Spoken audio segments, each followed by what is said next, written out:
Нещо, което искам да обърнем специално внимание на него, това е оформянето на стрехата. В зависимост от това по какъв начин прониква въздуха, за да вентилира в областта на контралетвата, в областта на двойната скара, имаме различни детайли на оформление на стрехата.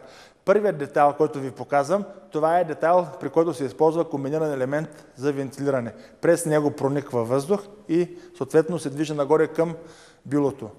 Следващия детайл, който ви представяме, това е детайл, при който въздухът не прониква точно в зоната на стрехата, а на втория ред от стрехата нагоре имаме монтирани вентилиращи керемиди. Така през вентилиращата керемида прониква въздух, който вентилира нагоре към билото. Третия детайл, който ви показваме, това е детайлът, при който имаме челна дъска, имаме контралетва, която стига до челната дъска, имаме и подолучна пола, където евентуален теч се оттича през тази подолучна пола. Това е, може би, най-добрият детайл по отношение на качествено вентилиране на покрива. И другото нещо, което е важно за него, е това, че защитава много добре зоната на контралетвата, откъдето трябва да прониква въздух и да вентилира нагоре към билото. Детайла, при който имаме вентилираща керемида, монтирана на втория ред от стрехата нагоре, при който имаме оформянето на това клинче. Този детайл може да се използва само при наклон на покрива по-голям от 20 градуса, защото при наклон по-малък от 20 градуса има опасност тази надолушна пола да се получи с обратен наклон и водата, евентуално проникналата вода, вместо да се оттече по фолиото надолу и да влезе в улука, да се получи един джоб в тази зона и водата да се задържа там. Така че този детайл не се препоръчва при наклон на покрива по-малък от 22 градуса. С оглед на традиционната за България челна дъска, най-масов се оказва за почти всички клиенти този детайл, при който имаме монтаж на комбиниран елемент за вентилиране върху челната дъска. Както за него, така и за следващия детайл, където имаме оформянето на един клин с оттичане на фолио директно в улука, трябва да се направи една предварителна подготовка, като предварително се оразмери колко трябва да бъде висока челната дъска и колко трябва да се показва над дъщената обшивка. Как се изчислява това нещо? Първото, което трябва да се знае е, че контралетвата не трябва да стига до стрехата, а трябва да се прекъсне на разстояние 25-28 см от дъщената обшивка нагоре. 25-28 см, за да може върху контралетвата съвсем свободно да легне първата летва за първия ред керемиди. Другото нещо, което трябва да се вземе в предвид е, че ако височината на контралетвата е 5 см, височината на летвата е 3 см, то предпоследната керемида стъпва върху последната.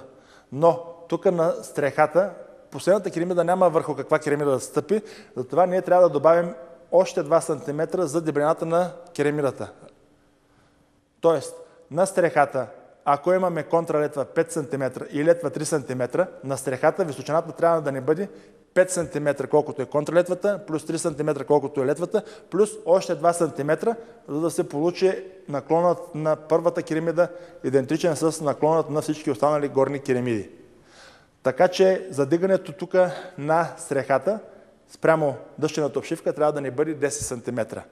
Когато се вземе под внимание, че имаме в един случай перпендикуларен размер от 10 см от дъщената обшивка до комбинирания елемент за вентилиране, а в другият отвесен, то ние трябва да увеличим с малко всички размери. Тоест, ако реброто е с височина 12 см, срязано под наклон отвесно, неговата височина ще бъде поне 13. Дъщената обшивка от 2 см и половина, срязана под наклон отвесно, ще бъде 3 см. Съответно, тези 10 см, за които говорихме вече под наклон, ще бъдат 11 см. Като добавим и още 1 см челната дъска да стои под реброто, то се получава следният размер. 1 плюс 13 е равно на 14, плюс 3 заради дъщената обшивка 17, плюс още 11 нагоре прави 28 см. Тоест, височината на челната дъска от там, където стъпва керемидата върху нея, до долу трябва да бъде 28 см. Но в случая ние използваме комбиниран елемент за вентилиране. Така че от цялата височина трябва да извадим неговата, а тя е 3 см.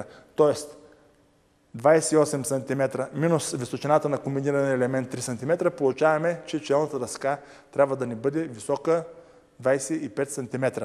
Много е важно да се отбележи това нещо, че предварително трябва да бъде изчислен размера на челната дъска, защото се случва много често хора, които за пръв път правят покрив с двойна скара и които не са свикнали да взимат под внимание височината на контралетвата, в един момент се оказва, че предвидената челна дъска се оказва много тясна и не може да създаде необходимия наклон за керемидите и се налага да се надковава отгоре. Още веднъж повтарям. 1 см имаме долу за защита на реброто.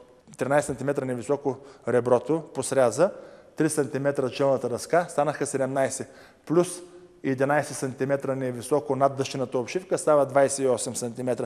От тези 28 см, като извадим комбиниран елемент за вентилиране, който е висок 3 см, получаваме 25 см. Челната дъска трябва да е 25 см, а самата челна дъска трябва да надстърча над дъщената обшивка 11 минус 3, 8 см. Тоест, преди да положите челната дъска, трябва по цялата дължина с чертилка, маркиращ конец, да отбележите линията от 8 см, която да я равните с дъщената обшивка и която ще ви помогне да я направите по-правилно и хоризонтално разположена. В зоната между челната дъска и дъщената обшивка се изработва едно дървено клинче, върху което дървено клинче в последствие ще бъде монтирана конзолата за улуците. След това при монтирани улуци трябва да монтираме надолушната пола.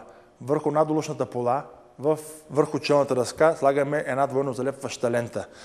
Съответно, подпокровното фолио го пускаме до там, където ни свършва челната дъска и самото подпокровно фолио го залепваме върху двойно залепващата лента. Най-отгоре монтираме комбинираният елемент за вентилиране, като при монтажът му слагаме на всеки един винт или гвозди по една-две капки силикон, за да може да оплътнат зоната, в която прониква гвоздия или винта върху челната дъска. Тоест, при евентуален теч да не прониква водата през отвора на гвоздия или винта надолу да мокри на челната дъска, а да се оттича директно към улука. Този детайл е най-предпочитан в България, но има своите недостатъци. Най-големият от тях е следният, че при евентуален теч през покривното покритие, водата се оттича директно през това фолио, през това клинче в улука и собственика не може да забележи, че има пробив на покрива.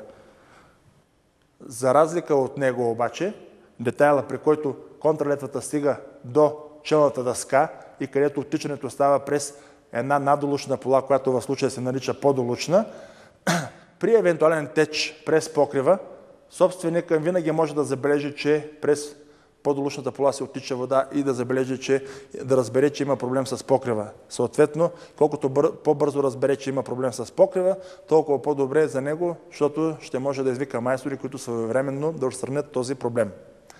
Така че всеки един детайл има своите предимства. Всеки един детайл трябва да бъде съобразен с това какви керамиди ще се полагат, какви улуци ще се полагат, колко високо ще е реброто и каква трябва да бъде височината на челната дъска. Всичко това е въпрос на едни предварителни изчисления, които ако не ги направите предварително, в последствие много ще ви забавят при самото изработване на покрива. Важно е да се знае, че както една къща се строи от фундаментите нагоре, така и покривът се започва винаги от детайла на стрехата. След като бъде уточнен детайла на стрехата, изграждането нагоре става лесна работа. Така, и още веднъж искам да обърна внимание на следното нещо. В зависимост от това какъв е детайла, трябва предварително да бъде изчислена височината на челната дъска и на каква височина над дъщената обшивка ще бъде позиционирана. Колкото е по-добра предварителната подготовка при направа на покрива, толкова по-бързо става и самата направа на покрива.